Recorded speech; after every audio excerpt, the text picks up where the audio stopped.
مرحلے کے جو تقاضے اور ضرورتیں ہیں وہ پوری ہو سکیں تو جو اس کام میں صرف ہوگا وہ ہے انفاق فی سبیل اللہ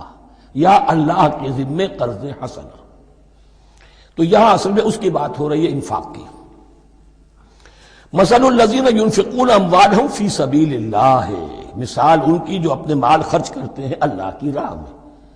عام طور پر یہ فی سبیل اللہ جو ہے وہ سبیل پانی کی بنا دی، وہ بھی سبیل ہے، ٹھیک ہے، وہ بھی سبیل تو ہے، نیکی کا وہ بھی راستہ ہے، سبیل اللہ ہے، لیکن یہ کہ فی سبیل اللہ خرچ جو ہے اس کا بالکل مفہوم اور ہے۔ وہ صدقہ ہے، خیرات ہے، زکوٰۃ بھی اصلاً جو ہے وہ غریبوں کا حق ہے، لیکن اس میں بھی ایک مد سبیل اللہ کی رکھی ہوئی ہے۔ اگر تو آپ کے قریب اعزاء و اقارب ہیں، غرباء ہیں، تو ان کا حق فائق ہے، پہلے ان کو دیجیے، ورنہ پھر یہ ہے کہ اس میں سے جو بھی ہے وہ دین کے کام کے لیے۔ جب دین یتیمی کی حالت کو آ گیا ہو تو سب سے بڑا یتیم تو دین ہے، آج کے وقت سب سے بڑا یتیم دین ہے۔ بہرحال فی سبیل اللہ انفاق، مثل الذین ينفقون اموالهم فی سبیل اللہ کمثل حبۃ انبتت سبع سنابل فی کل سنبلۃ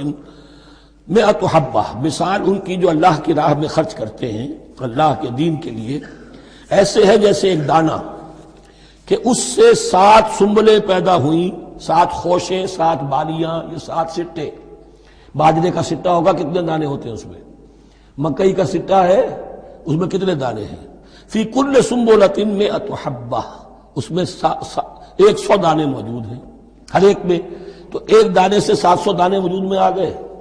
اسی طریقے سے اللہ تعالیٰ جو بھی اس کے دین کے لیے مال خرچ کرے گا اس کے مال میں اضافہ کرے گا، اللہ تعالیٰ ان کو جزا دے گا اور اس کو بڑھاتا رہے گا اپنے ہاں۔ واللہ یضاعف لمن یشاء، اور یہ تو تمہیں تمثیلاً بتایا ہے، اللہ اس سے بھی دگنا کرے گا جس کو چاہے گا، صرف 700 گنا نہیں، اور جتنا چاہے گا بڑھائے گا۔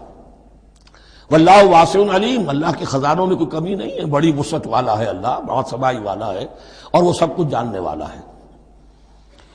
الذین ينفقون اموالهم فی سبیل اللہ، پھر جو لوگ کہ اپنا مال خرچ کرتے ہیں اللہ کی راہ میں، ثم لا يتبعون ما انفقوا منا ولا اذى،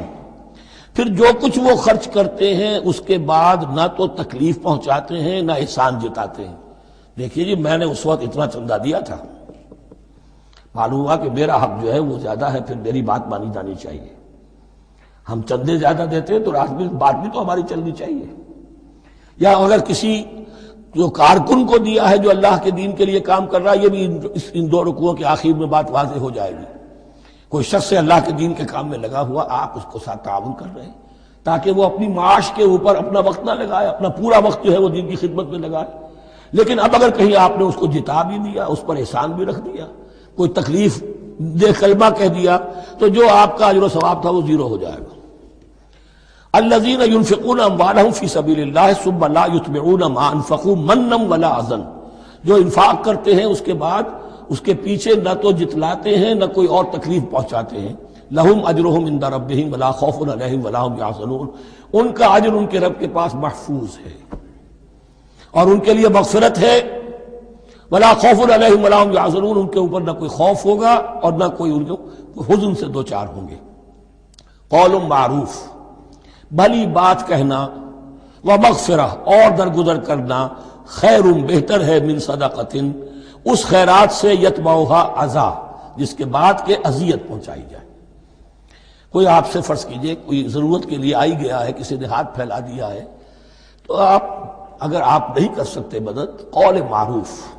نرمی کے ساتھ جواب دے دیجئے، معذرت کر لیجئے۔ یا یہ ہے کہ اگر کسی سائل نے آپ کے ساتھ درستی کی ہے تو پھر بھی یہ ڈانٹیے نہیں، وَأَمَّا السَّائِلَ فَلَا تَنْهَرْ،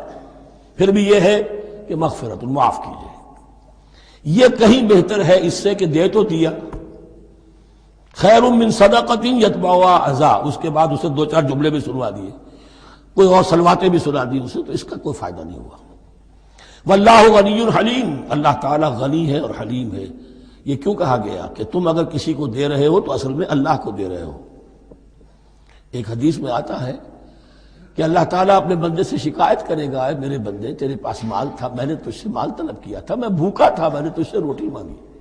تو نے مجھے کھلایا نہیں۔ بندہ کہے اللہ تو غنی ہے، تجھے بھوک، تجھے احتیاج، کہ وہ جو میرا بندہ تھا جو بھوکا تھا، اس نے جو مانگا تھا تجھ سے وہ میں ہی تھا، اصل میرا بندہ تھا۔ الخلق عیال اللہ، تجھ نے کھانے کو نہیں دیا تمہیں، گویا کہ مجھے نہیں دیا۔ اے میرے بندے میں ننگا تھا، میں نے تجھ سے میں نے چاہا کہ میرا سطر ڈھانپ دے، مجھے کوئی لباس دے دے، لیکن یہ کہ تو نے نہیں دیا۔ یہ اسی طریقے سے تو سمجھ لیجئے کہ اللہ تو غنی ہے، جو دے رہے ہو سمجھ لو کہ اللہ کو دے رہے ہو، اور حلیم ہے، وہ حلم والا ہے، فوراً نہیں پکڑتا تمہیں۔ تم جو بھی کرتے ہو، جو دل سے اتری ہوئی شے وہ اللہ کے نام پہ دے دو، جو ردی چیز ہے وہ اللہ کے نام پہ دے دو، تو اللہ تعالیٰ کی غیرت جو ہے اسی وقت اگر جوش میں آ جائے اور تمہیں پیس کے سرما کر دے وہ، تو وہ کر سکتا ہے، لیکن نہیں، حلیم ہے، وہ دیکھتا ہے کہ میری توہین کر رہا ہے، مجھے دے رہا ہے اور یہ دے رہا ہے۔ یا ایھا الذین آمنوا لا تبطلوا صدقاتکم بالمن والاذی، اہل ایمان اپنے صدقات کو باطل نہ کر لو، نسیہ منسیہ ہو جاتے ہیں، بالمن والاذی، جتلا کر اور کوئی اذیت بخش بات کہہ کر۔ کالذی ينفق مالہ رئاء الناس، ان لوگوں کی طرح، اس شخص کی طرح جو اپنا مال خرچ کرتا ہے لوگوں کو دکھانے کے لیے، دے تو رہا ہے صدقات، چیریٹی ہاؤس، بڑے بڑے ادارے قائم کر دیے ہیں، یہ کہ سب ریاکاری ہے۔ کوئی سرکار دربار میں رسائی کے لیے فاؤنڈیشنز بنے ہوئے، کچھ اپنے وہ ٹیکس بچانے کے لیے، کچھ اور اپنی ناموری، کیونکہ پھر الیکشن بھی لڑنا ہے۔ یہ سارے کام جو ہوتے ہیں اللہ جانتا ہے کس کی کیا نیت ہے۔ لا تبطلوا صدقاتکم بالمن والاذی کالذی ينفق مالہ رئاء الناس ولا یؤمن باللہ والیوم الآخر، جو ریاکاری کر رہا ہے وہ حقیقت میں ایمان نہیں رکھتا اللہ پر اور یوم آخر پر۔ یہ ریا اور یہ ایمان ایک دوسرے کی ضد ہے، جیسا کہ حدیث بار بار سنا چکا ہوں، من صلی یرائی فقد اشرک ومن صام یرائی فقد اشرک ومن تصدق یرائی فقد اشرک۔ جس نے دکھاوے کے لیے نماز پڑھی اس نے شرک کیا، جس نے دکھاوے کے لیے روزہ رکھا اس نے شرک کیا، جس نے دکھانے کے لیے لوگوں کو صدقہ خیرات دیا اس نے شرک کیا۔ ولا یؤمن باللہ والیوم الآخر فمثلہ کمثل صفوان علیہ تراب فاصابہ وابل فترکہ صلدا، تو اس کی مثال اس چٹان کی سی ہے، اس پر کچھ تھوڑا سا غبار، کچھ ریت جم گئی تھی، تو اگر کسی چٹان کے اوپر کوئی تھوڑی سی تہ آ گئی ہو مٹی کی، وہاں آپ نے کوئی بیج ڈال دیے، کوئی فصل بھی ہو گئی۔ فاصابہ وابل، اب آیا زوردار ایک بارش کا چھینٹا پڑا، زوردار منہ پڑا، بارش بھی پڑا، فترکہ صلدا،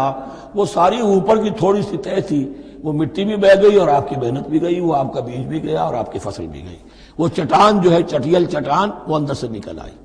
یعنی سب کچھ گیا۔ ریاکاری میں اس کا مطلب یہ ہے مال بھی دیا اور حاصل کچھ نہ ہوا، بیج بھی گیا، اور اللہ کے ہاں کسی اجر و ثواب کا سوال ہی نہیں۔ لا یقدرون علی شیء مما کسبوا، جو محنت انہوں نے کی تھی، اس تھوڑی سی مٹی جو جم گئی تھی اس میں بھی کچھ ہل چلایا تھا، کچھ بیج ڈالا تھا، اب اس میں کوئی قدرت انہیں حاصل نہیں ہے، سب کچھ گیا۔ واللہ لا یہدی القوم الکافرین، اور اللہ ایسے کافروں کو ہدایت نہیں دیتا، راہ یاب نہیں کرتا۔ ومثل الذین ينفقون اموالهم ابتغاء مرضات اللہ، اس کے برعکس وہ لوگ، وہی سائملٹینیس کنٹراسٹ، جب ایک ریاکاری کے خرچ کے لیے وہ ایک مثال دی گئی، تمثیل اور تشبیہ دی گئی، تو اب جو واقعتاً اللہ تعالیٰ کے اجر و ثواب کے لیے خلوص و اخلاص کے ساتھ خرچ کرتا ہے اس کے لیے بھی مثال۔ فمثل الذین ينفقون اموالهم ابتغاء مرضات اللہ، اور مثال ان لوگوں کی جو خرچ کرتے ہیں اپنے مال اللہ کی رضا جوئی کے لیے، خوشی حاصل کرنے کے لیے، وَتَثْبِيتًا مِّنْ أَنفُسِهِمْ، اور اپنے عزم کی پختگی کے ساتھ، اپنے نفس کی پختگی کے ساتھ۔ کمثل جنت، ان کی مثال اس باغ کی ہے، بربوۃ، جو ذرا بلندی پر ہے، باغ ہے، جیسا کہ میں نے عرض کیا نیچرل باغ کا یہی تصور ہوتا تھا، ذرا اونچائی پر جو ہے پلانٹیشن ہے، ندی بہہ رہی ہے کوئی دامن میں جس سے خود بخود اس کو اریگیشن ہو رہی ہے۔ کمثل جنت بربوۃ، یہیں سے یہ قادیانیوں نے لفظ ربوہ لے کر اور اپنا وہ شہر بنایا ہے پاکستان میں۔ اصابہ وابل، اب اگر اس باغ کے اوپر زوردار منہ آ جائے، بھی آ جائے، خوب بارش برسے، فآتت اکلھا ضعفین، تو اس کا پھل جو ہے دگنا ہو جائے گا۔ فإن لم يصبها وابل فطل، اور اگر زوردار میہ نہ آئے، بارش نہ برسے، تو تھوڑا بہت چھینٹا بھی پڑے گا تب بھی اس کا تو بہرحال پھل جو ہے وہ برقرار رہے گا۔ واللہ بما تعملون بصیر، اور جو کچھ تم کر رہے ہو اللہ تعالیٰ اس کو دیکھ رہا ہے۔ دروں بھی نہیں کرتے رہا کرو کہ تم یہ مال جو خرچ کر رہے ہو واقعتاً خلوص دل کے ساتھ، اخلاص نیت کے ساتھ اللہ ہی کے لیے کر رہے ہو، کہیں اس میں کوئی